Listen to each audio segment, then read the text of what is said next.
చింటుగాళ్ళని మన మనుషులే కాదు, సౌదీ అరేబియాలోని బబూన్ కోతిగాళ్ళు కూడా పెంచుకుంటాయి. ఈ కోతిగాళ్ళు పొద్దు పొడిచిన వెంటనే ఫుడ్ కోసం జనాలుండే ప్రదేశాలకి దండయాత్ర చేస్తాయి. ఈ దండయాత్రలో అవి పెంచుకునే చింటుగాళ్ళను కూడా వెంట తీసుకెళ్తాయి. నిజానికి ఈ చింటుగాళ్ళు ఒక రకంగా కోతిగాళ్లకు రక్షణ కవచంలా కాపలా కాస్తాయి.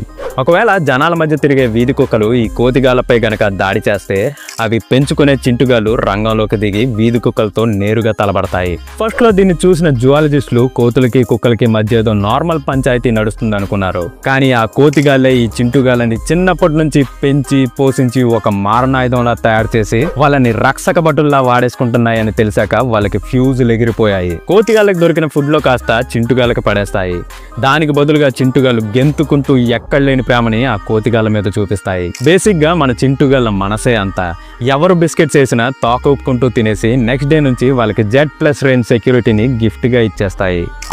అన్న పదంకి ఆయన అర్హతుడు, ఆయన చూసే పుట్టింది ఆ పదం.